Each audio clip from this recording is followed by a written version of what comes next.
I think that Ray Romano would do that because Ray Romano's doing stuff all over the place. Yeah. He's doing like smaller projects. He did that terrible one, not Welcome to Mooseport, The Irishman. Brunch. Hit it, boys.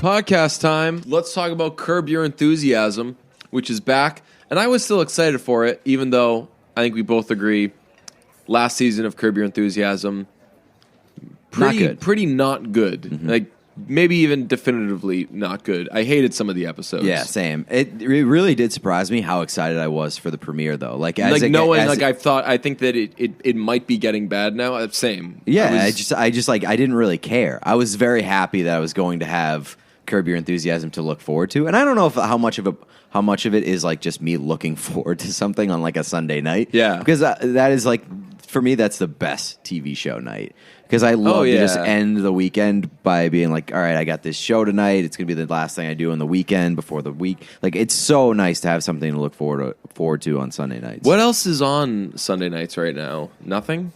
God, if I know. That new Josh Gad show on HBO. Oh, okay. I got to see what that's about.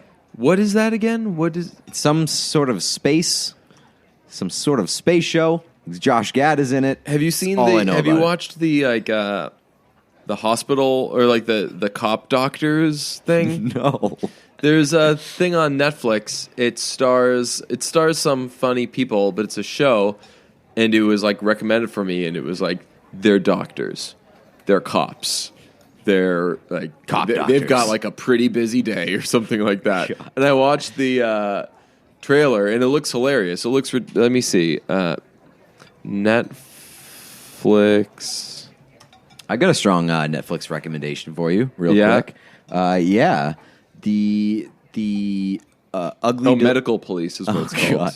Ugly Delicious does breakfast, lunch, and dinner. Yeah? Have you watched that? No. It's pretty good. It's just like, I think there are like 4 or 5 episodes, and it's just basically like comedians in cars getting coffee, but they do a full day together, and it's like breakfast, lunch, and dinner in a certain city with a celebrity. And it's just very cool. Lena Waithe has an episode. Oh, yes. Yeah, okay. So now I know what you're talking about. It's awesome. David Chang is the guy. Yeah. The first episode was Seth Rogen, and like that's the easiest way to just get me to give something a shot. Yeah, it's Seth Rogen being himself. Giggly, yeah. He gets super high with David Chang in Vancouver, and they just walk around eating in Vancouver, and it's awesome. I got mad at Kellen for him misreading or misreporting something that happened in the Aaron Hernandez documentary. I meant to text him about that. Do you know what I'm talking about? Yeah, the boo-boo-licious. The boo-blah-licious. Yeah, it's blue bubblicious. Said blue bubblicious.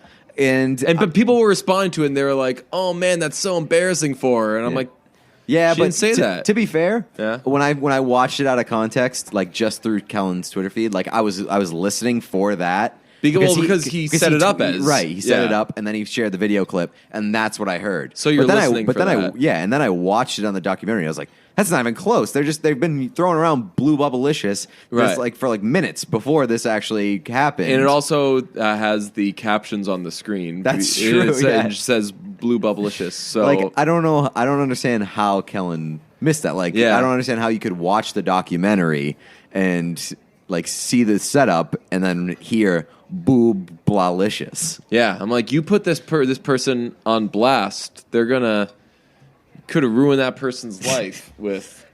Instead, it was a hilarious cell phone. What's that? It was a hilarious cell phone. He was like, get a load of this person. Totally missing the delivery. Did you like the Hernandez thing? Not really. You watch it? I thought it was okay. I thought it was fine. It was not very revelatory, but yeah, it was entertaining. But other than that,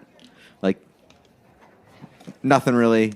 On the subject of, it's so easy to make a documentary that's interesting, though. Yeah.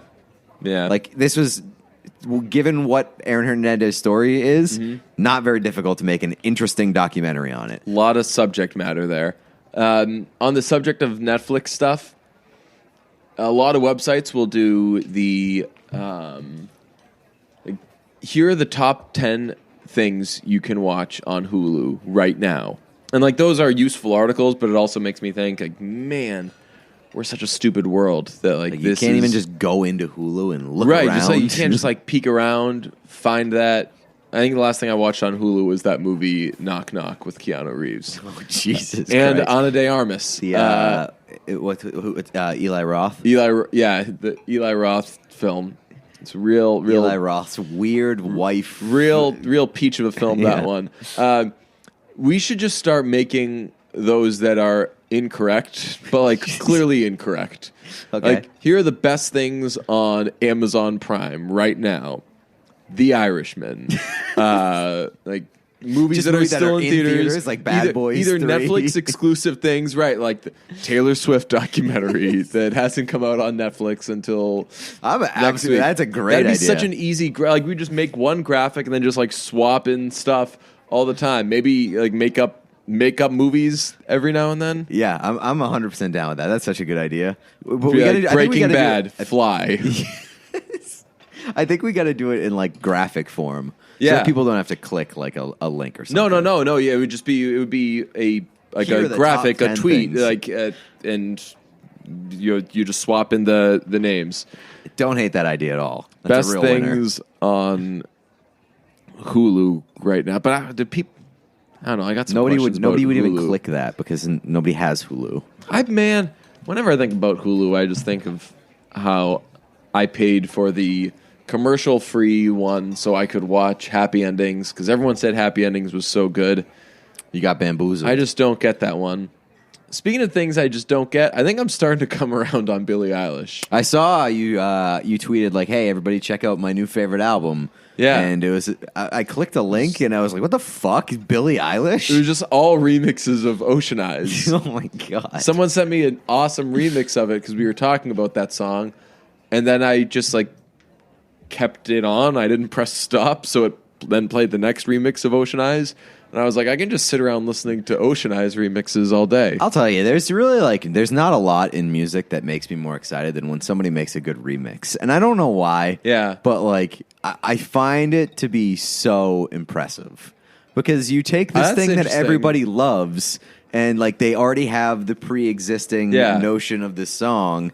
And then you make it completely different and you repackage it. And like, if somebody likes that, I think that's like a really cool thing. But you've also got to consider they like the source material and they know how the source material goes. So if you like bastardize it, that person's ears still kind of understand like what it is and they still like it. So I actually think that remixes are rarely intolerable. So they're always going to be true. Really? Yeah, there's so many of these like EDM remixes. And that's become like a popular thing now where like there's a popular song exists and then the artist will just release an quote-unquote album that's just like a bunch of DJs remixing it. Oh, that's common. And then like 95% of them are absolute dog shit. That I'm going to the outro music today is going to be. Have you ever heard Pure Country? No, I don't think so. It's just Father John Misty playing pure comedy as though it were it's like it's very similar to the actual song, but he sings it in a very country accent, and it's very funny. Like the end when he's like, "Random matter, suspended in the dark."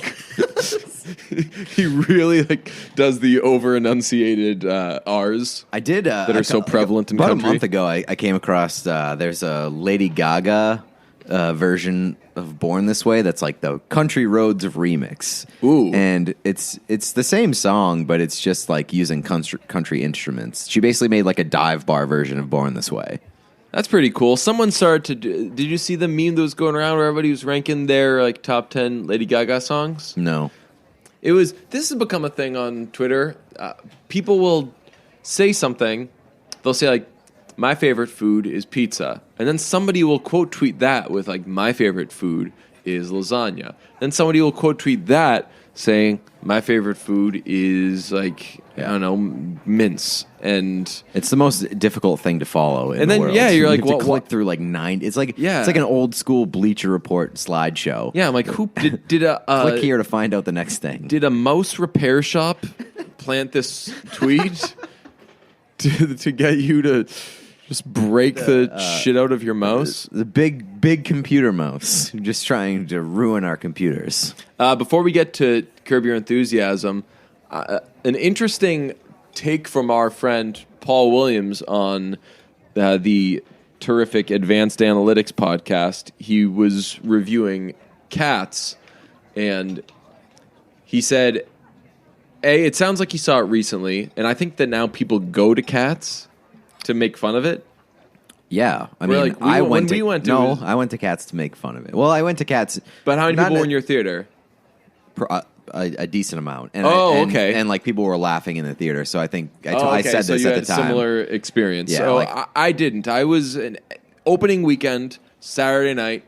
It was me and then 2 other people in the theater, but he was saying that people were there clearly to just like laugh out loud and like they weren't giving it a chance, and that's really annoying. I said that in their Cats review. I said like it was like one of the worst theater experiences for me because like the people in front of me were just straight up talking out loud and laughing, brutal. And like you could tell that they went just to laugh at it. Yeah, and like part of me went just to laugh at it too because I read the reviews and I knew that it was going to be bad. But like I think you have to give a movie a shot. Like if you're laughing in the very first scene before like anything really even happens, you're not giving it a chance, and you're ruining the experience for everybody. What if you go see it and you realize this isn't as bad as everybody thinks it is? You got to give it a chance. I mean, if we went into Bohemian Rhapsody and we were like, this is going to be the best movie no matter what, a 70-year-old white guy said it's great, so it's going to be amazing. And then we walked out like, oh yeah, we were just in such a good mood because someone had said it was good that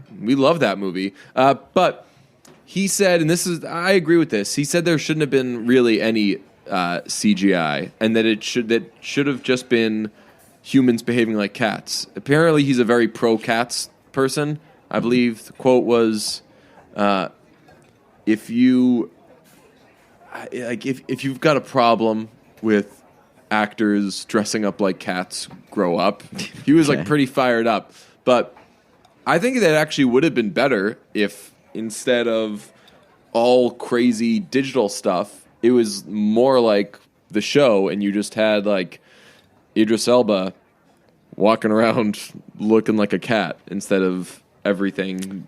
Yeah, but I honestly don't think that would have made it any... Wouldn't have made it good. Wouldn't have made it any better. Like, I'm against anything that improves Cats because at the end of the day, you still got an absolutely shit script that doesn't do anything. So at that point, just make it as bad as possible so that it's like something that sticks out in your mind. Like, I'm always going to remember Cats for being just an abomination. I've already forgotten everything about Cats. I know that jellicle is a term, and that some of the cats wore high heels and some of the cats didn't. And that's really all I remember. I remember the fat shaming of James Corden. I remember the little children being the rats or the cockroaches. Right. There was something with cockroaches or beetles or some sort of thing. But if you take away the CGI and you just dress them as cats, is it a good movie? Certainly not. Of course not. Is it a little less terrifying? Sure. Right. It would just be like a weird, but it would be a weird thing. This wasn't even weird, you know?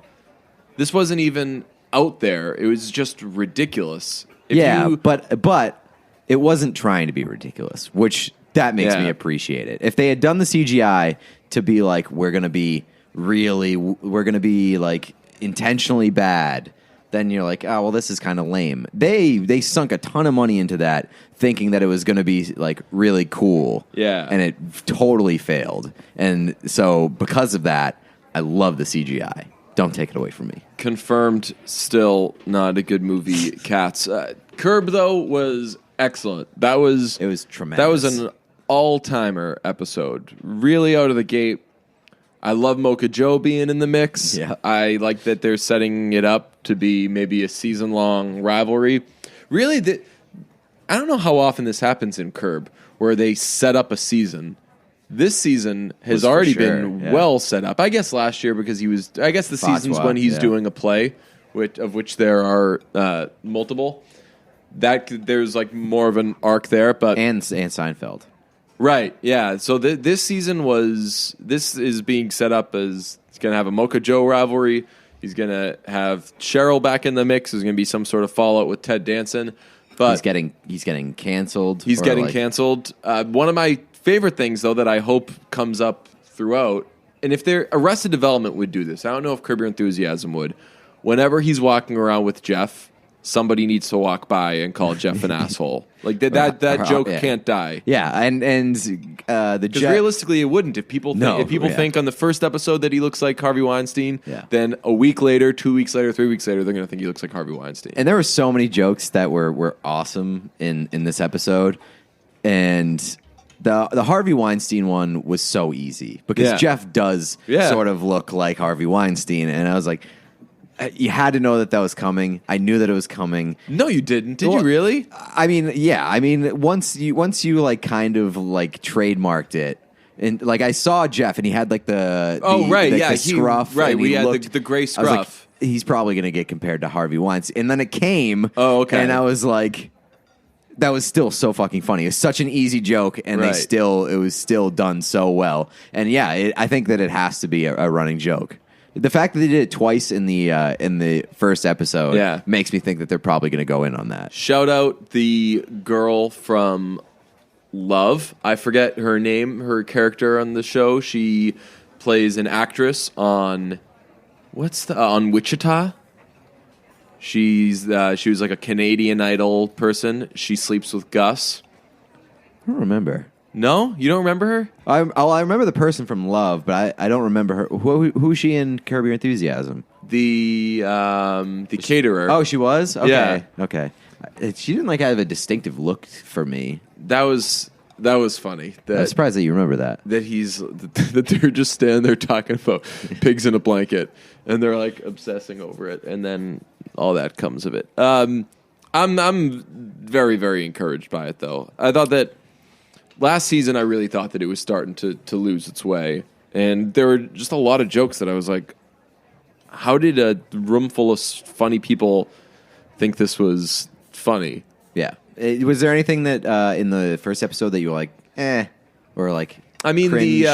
the MAGA stuff, that was obvious, I guess. That was like a kind of easy thing to do, but it was still funny. I didn't like when he did the Trump impression. I didn't like when he's like sad. Oh yeah. Because not to be a person with a Twitter account, but like I'm just not crazy about normalizing all that. It's also just been like so overdone, right? I mean, like after Saturday Night Live, it's like sort of been beaten into the ground. But tell you what, the best moment of my life was the way they did it though was like so perfectly Larry that it worked. Yeah. Best moment of my life happened during this episode, which is that Phil Rosenthal was on an episode of Curb Your Enthusiasm. I was so excited for you. I paused happy. The episode and I texted you in all caps. I was like, "Somebody feed Phil on Curb." I was thrilled, even before he had any lines, and they were just talking shit about him. Because the only thing that you can take away from Phil Rosenthal is that he's like the sweetest, most excited guy, just a very like excited person, very high on life, loves everything, loves everyone. It seems so. The fact that I guess those qualities could manifest themselves in ways that would make someone think they're annoying or tough to be around, especially if you're Larry David. Like that's such clashing personalities. Yeah, right. And I mean, I'm sure that everyone's known someone who's like so bubbly that you're like, I'm not in the mood I'm having for this a bad right day. now. I can't really have this. So that he's that person in their version of Hollywood is so funny. They're like, oh God, Rosenthal's here. He's going to talk about his fucking shows. Yes, that was the best part for me is that like Phil Rosenthal's a guy who just will not stop talking about Raymond still. I thought that was so fucking funny. Well, shit, man. I don't begrudge Phil Rosenthal for that. I mean, Everybody Loves Raymond is all I would still talk about. Everybody should still be talking about Everybody Loves Raymond. That was great. For a second, I thought like when he invited Larry to wherever he invited him, lunch. To, no, like, to shoot somebody Cambodia or something. Yeah, and like. Set that up for the season. At one point, I thought I was like, wait, are we going to get an Everybody Loves Raymond season of Curb? Oh, my God. That would be amazing. That would be the best. Yo, let's do some Everybody Loves Raymond Curb fan fiction. Let's start like a Twitter account that's exactly Seinfeld 2000. And I think that's like plot lines of what happens during the Everybody Loves Raymond season. And I think that Ray Romano would do that because Ray Romano's doing stuff all over the place. Yeah, he's doing like smaller projects. He did that terrible one. Not Welcome to Mooseport. The Irishman. But I think that like. If Ray Romano is more than willing to like make fun of himself and make fun of Everybody Loves Raymond, and to do it on Curb, I think would be an unbelievable thing. Right. I like that there's the. I don't necessarily like it, but I'm interested by they golf all the time. Yeah, that would work so well. I'm interested by the kind of sitcom wars that exist. I know that David Schwimmer has been on the record of, like, hey. I love Seinfeld. I don't know why everyone's doing this Seinfeld or Friends thing. I think that both shows were great. I think he was like, we were a little more successful or something, but I think that both shows are great. But man, there are some diehard Seinfeld fans. Obviously, the heightened version of it would be Seinfeld 2000, who just wants Friends out of the like. All they want to do is kill Friends. So I would wonder if there would be that kind of. And again, the rivalry doesn't seem to exist between the actual shows themselves, but it would be funny if that kind of Seinfeld versus Friends thing existed with Curb Your Enthusiasm versus Everybody Loves Raymond. Like, imagine Richard Lewis dealing with... like, he's a big... Like, he hates Brad Garrett or something. That'd be so good. I'm trying to think of how the interactions would go, because obviously... Doris Roberts and Peter Boyle are both dead, but Raymond's in the mix. Man, I mean, a lot of people from that cast, actually, unfortunately, like the kids and everything. So it actually, it's morbid to say and think, but like I'm realizing now, like you could how many people would they have? The show itself, right? They could just. You could have like Ray and what's Patricia Heaton? Yeah, you could have them two. You could have Phil and Brad Garrett. That would be it, I think. Oh yeah, I mean, and Phil would be a must. Yeah, that would be terrific. I haven't seen Brad. I know that Brad Garrett still does stuff, but I haven't really checked out. He was in Fargo a couple of years ago. How was he? About 5 years ago. He was very good. That's awesome. I love me some. Brad Garrett and some Everybody Loves Raymond / Curb Your Enthusiasm fan fiction. Were rivalries bigger in the 90s? In general? Yeah, did like rivalries have a moment in the 90s? Oh yeah, rivalries were huge. Yeah, mainly with music. Yeah, that's what I was thinking. Like Backstreet Boys and NSYNC. Backstreet Boys and NSYNC, East Coast West Coast rap. Oh yeah, yeah. Right. Like, I mean, it would get violent at points, and then Friends and Seinfeld. But rivalries like Red Sox Yankees in the early 2000s. So like late 90s, 2000s, I think the rivalries were way bigger. But it's similar to Friends and Seinfeld, where if you were to go up to like Lance Bass, who's like this nice guy, like, hey, don't you fucking hate the Backstreet Boys? He'd be like, I don't know, like. Them existing means this really profitable business for me, so yeah, I'm sure that like none of those guys like really disliked each other. They were probably had. I bet they all disliked. It was like a friendly competition, I guess, for them, right? Because you're competing for fans. I do remember whenever Britney Spears they used to do things where they would give like Britney Spears an episode, like a half an hour where she picks her favorite songs and her favorite music videos, and they would just play them, and okay, next, here's one by a singer I really like. It's Fiona Apple or whatever. And she would always pick Backstreet Boys stuff, and she'd be like, this is a great song. Plus, who wouldn't want to hang out with these fellas? It's the Backstreet Boys. And I think it was to to kind of play both sides of it. Obviously, she had a relationship with a member of NSYNC, but she never, and maybe it was to kind of be her own person. She was never like that person who's friends with NSYNC. She was, I'm also a Titan, and I can listen to whomever I want. Well, what if it was just a dig at Justin? What if it was like maybe they had a fight? Yeah. Justin's being a bit of a pill. Little revenge plot. You know what? On that note, I'm really feeling this Black and Blue album by Backstreet Boys. Get out of here, Justin. Promised. I find the Curb season very promising. Even more so now that there's going to be an Everybody Loves Raymond arc.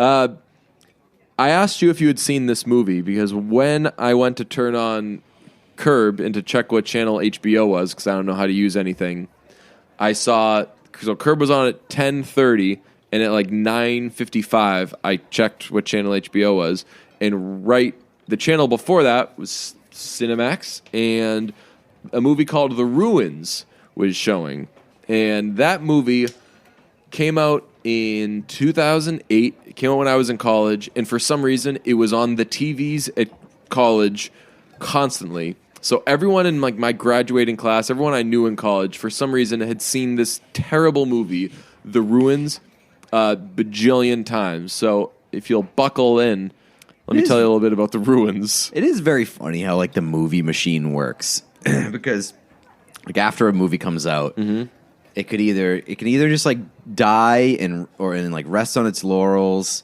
or it can get like tons and tons of play on TV and on like premium channels and things like that. And it's just very funny how some of those movies are selected because there are just some absolute terrible movies that get constant play. Yeah. And then there are other movies like Wind River, which was obviously on Netflix or whatever, but like you could live in the last like 4 years and not know that Wind River exists. Right. But if you were a person with cable back in the day, then you have seen The Ruins a lot of times. It is. That's kind of wild. How do they get those like deals? Who chooses? Like, is there a guy in a room? We gotta show The Ruins so many times. So the Ruins, you're probably thinking, what the hell's The Ruins? It's a 2008 supernatural horror film directed by Carter Smith, which stars Jonathan Tucker, Sean Ashmore, Jenna Malone, Laura Ramsey, and Joe Anderson. Do I know any of these people? No, and Jonathan Tucker, when I was watching him the other night, I was like, I'm going to knock out a half an hour of The Ruins for old time's sake. And the main character, or one of the main characters, I guess, I was like, I've seen this guy before. He's in stuff. And then I looked it up, and I was like, I've just seen The Ruins a bunch of times. He's a local guy, though. He's from Massachusetts. So The Ruins is a movie about a group of, let's see, two young American couples. I don't know if they were in college or what. They go to Mexico for a vacation, and they meet a German guy.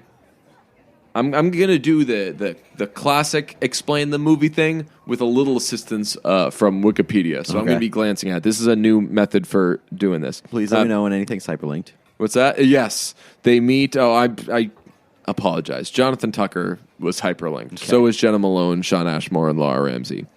Mexico, interestingly, not hyperlinked. You're going to have to know what Mexico is. They meet a German tourist who's looking for his brother, and the last place his brother the last place he'd seen his brother was, or the last known location was at like a place in the jungle. There was a Mayan ruin. I don't know what that is. Can ruin be hyperlinked? What's a ruin? It's like I think it's like a tomb, It's usually like a tomb, right? It's like a pyramid or something. It's like a vacated tomb. Okay, so that's where this is all said. Okay, so they go and they find this place where this guy was last seen, and they get to it, and it's big and it looks cool and whatnot. And when they show up, a guy comes riding in on a horse, speaking Spanish, yelling at him. Yelling all sorts of stuff in Spanish. I'm guessing, was he Mexican? Yes. Okay. I know that because I don't need the hyperlink. I know what Mexico is. Wow. See, you've got a bit of a leg up here. People who don't know what Mexico is might have a difficult time on this pretty shoddy Wikipedia entry. Guy comes up, yelling all sorts of stuff. There's a language barrier. People don't understand. Mm-hmm. Then two of this guy's buddies show up. They're screaming. One of them draws a crossbow, points it at them, and they're like, whoa, whoa, whoa. Hey, we're looking for my brother. Have you seen my brother? Like, hermano. They're pointing at phones. Like, have you seen this guy? And one of them is taking steps towards these guys, saying, like, hey, look, everything is good. I got my hands up. I mean, you know, arrow. Okay. He's been struck by the arrow. One of the men fired it at him. Mm-hmm. And just as the couples are reacting, guy gets shot in the head. They really want to make sure they kill that guy. Wow. With another arrow or with a gun? Gun. Oh. The old arrow-gun combo, which... Interesting. Honestly... Just probably could have just went with a gun. Reverse order would be more painless. You know? Yep. Just kill him first and then shoot him with an arrow for whatever reason. So they're all freaked out. They're like, what's going on? But they're still pointing the arrow at him, like, suggesting, like, back up. You so get away from us. Reloaded the arrow. Right. They're like, get away from us. Get away from us. So they run back towards this ruin, and they're sitting around. They're like, yo, this is some crazy stuff. Why are these people so mad? Mm-hmm. Why don't they want to be near us? Tell you what, let's let cooler heads prevail. Let's go out and we'll try to talk to them. And this girl and this guy walk out, and now there's a bunch of people circling this place. They all got guns pointed and everything. They are ready to kill. Okay. And they're like, hey, we're just trying to... I don't understand what the issue is here. And the girl's like, you know what? I'll walk towards them. They're not going to kill me. I'm going to be fine. So they start to walk towards her. She starts to walk towards them, and they fire a warning shot. They just like a real some inside some high heat. Intentional, like a little bit of intentional chin music. I think they brush her back. That's what I was thinking of. Yeah, okay. Chin music. They give her a little chin music. She gets pissed and she grabs some like grass. There are some vines there, and she's like, "What the hell's wrong with you guys?" Throws them at them. Hits a kid. As soon as it hits the kid, everybody goes, oh, they're screaming. They circle the kid within like 10 seconds. And the kid's screaming like, no, please, please. They kill him. Something about these vines is... Something's wrong with these vines that are on this ruin. Okay. The group understands, all right, people don't fuck with these vines. Let's stay over here. Let's figure it out. And the ruins, the vines are doing some sort of tricks to them. They're getting in their heads. They're making them hear cell phones ringing that aren't there. And it I think it eats one of the people. It kills them. Let me rifle through this. Okay. They're like magical vines, basically. They're like witch vines. Yeah, one of them falls into like the bottom of the ruin, I guess, and they try to bring him up, but there's all the vines in there, and at some point, let's see, the group now realizes that the vines are predatory, which is why the Mayans won't let anyone leave. As Matthias' condition worsens, he fell into the thing. Okay. He fell in there. He's the guy looking for his brother. Okay. I remember this guy got a real shit deal. Jeff amputates his legs to avoid an infection. Stacy becomes jealous at Eric for comforting a distraught Amy. Oh, they all hate Amy. Later, she accuses them of having sex and claims that she overheard Amy moaning. The sound is implied to be made by the flowers. While the four argue, the vines suffocate Matthias by creeping down his throat.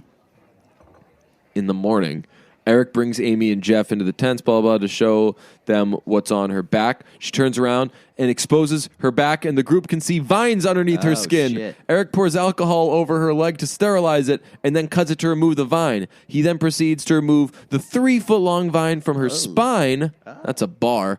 And they remove the vines. She tries to take the knife, claiming that the vines are in her head to calm down Stacy. Amy offers some of the alcohol to sterilize the wound. As Stacy proceeds to drink, the rest of the group watches as a vine moves under her skin in her forehead, revealing that their fears are true. Oh, shit. So all this shit happens. They all die. They're getting killed except for Amy's the final girl. And you know the whole time when you're watching this movie, you're like... She's the one. Yeah, she's going to be fine. You know what this seems like? What? Midsommar. It's like an ancient, like, mysterious place. Yeah, let's go to this place. What could go wrong? The flowers are kind of fucking with you. Yeah. And people are getting... Oh, that's true. They're getting in your head, man. Yeah. And then there's this girl who just comes out on top while everybody else around her dies. Everything works out for Amy. So they... Amy's our May Queen. Wait, what happens? Somebody kills somebody, too. All right. The next morning, Stacy awakens and leaves the tent where the rest of the group is sleeping. She finds a backpack which contains a knife. I think Stacy and Amy having some troubles. Jeff hears moans coming from outside and goes to see what's going on. Jeff and Amy follow with Eric. Jeff walks over to Stacy trying to calm her down as she has a deep gash on her forehead and is slicing up her thigh to get a vine out. He touches her and she flails the knife at him right. She stabs him. She gets him in the hand. He backs away. Eric approaches Stacy trying to calm her down. As he touches her back to calm her, she spins around and fatally stabs him in the chest. While the rest try to restrain Stacy, Eric is dragged away by the vines. Overcome with remorse, Stacy begs Amy to kill her, and Jeff kills her as an act of mercy. So now I think it's just Jeff and Amy. I think they're a couple. And what does he do? He puts...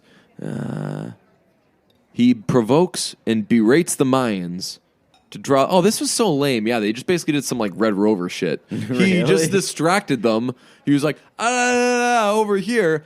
And the Mayans eventually shoot Jeff with arrows. Amy gets up and runs through the jungle with the Mayans chasing after her. Jeff is killed by the Mayan leader.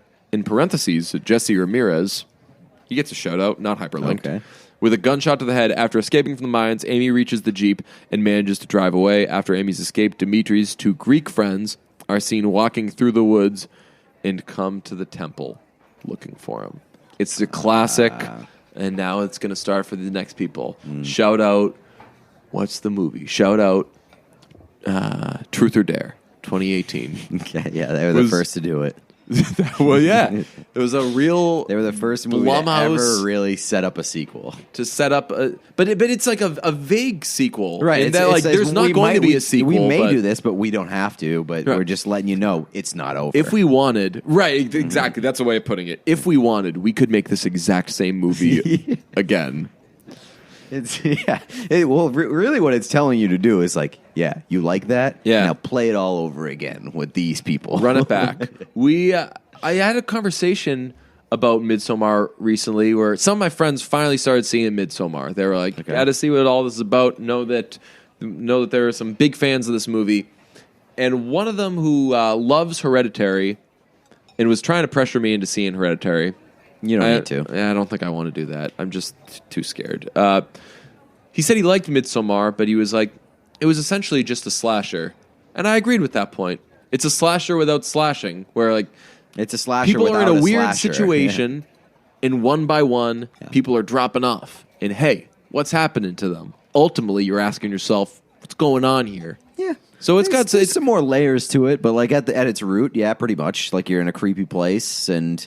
But I think that like there are enough elements around it that it doesn't feel like it's your ordinary slasher. Right. And that's why ultimately I don't think we expected it to be nominated for Best Picture or anything, because it was it's like your 3-minute pop song. It kind of follows a template, and it definitely firmly belongs in a genre, but it was just so good. Midsommar's great. Also, you got to decide whether or not I'm fucking with you here based on what we've said earlier in this podcast. Love this, okay. Midsommar, now streaming on Amazon Prime. I know for a fact that is true.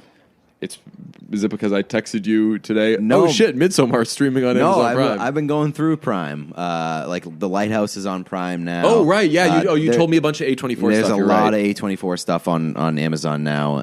Last Black Man in San Francisco is on there as well. Just like it's A24 had really great time to be on Amazon Prime. Yeah, I perused the A24 like website. Catalog? Yeah, just to see like what kind of merch they had. Because I don't know if there was some cool Midsommar merch. I'd jump in there. You know what A24 should have? Should be an A24 museum. That'd be fucking sick. Is Uncut Gems A24? No. I don't think. Is it? Yeah, I think it is. It is. I think it's Blumhouse. Yes. No. Uncut Gems is A24, I believe. So A24 had a very good year. Let's see. Yeah, A24. That's pretty good. Yeah. A24, that's when you know, like, damn, this movie's probably going to be pretty good. Farewell, too, was A24. That's true. Good year for A24. The Taylor Swift documentary, I may have mentioned that for a second earlier, but we're getting to crunch time. That comes out in a week. There's a trailer for it. I haven't checked out the trailer. How interested are you in this Taylor Swift documentary? I'm interested. I'm interested enough. I'll watch it, but like I'm not like gonna block off the whatever day it comes out and be like, gotta watch this. I'm going to watch it, but I think I'm going to make myself. There are some music documentaries that have come out that I know that people say are great, or like concert films that people have said are great that I just haven't checked out, and I'm like, I'm not going to skip all those and just jump right into a Taylor Swift documentary. I'm just like a little, not nervous, but I'm a little annoyed already because I know that there's going to be like Twitter stuff to come out of it, and people That's are true. be like, what do you think? Like what?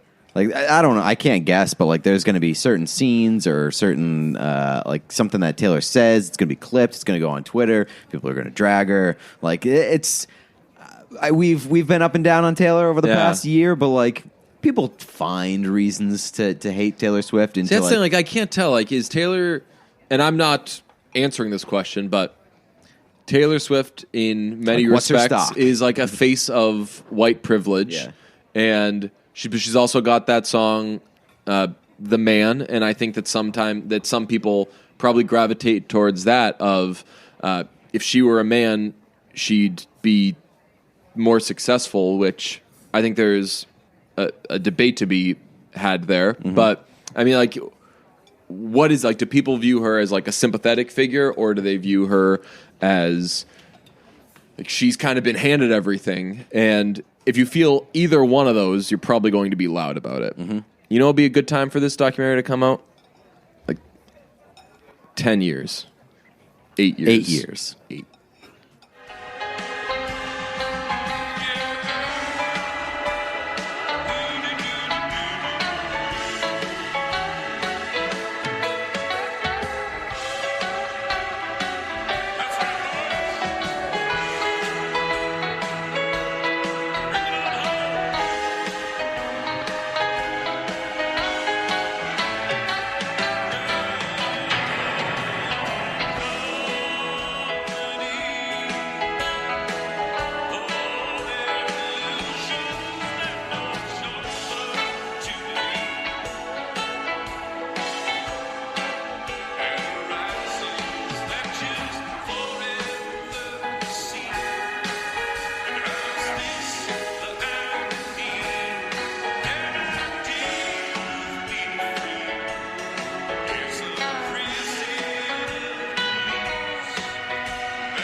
Tell me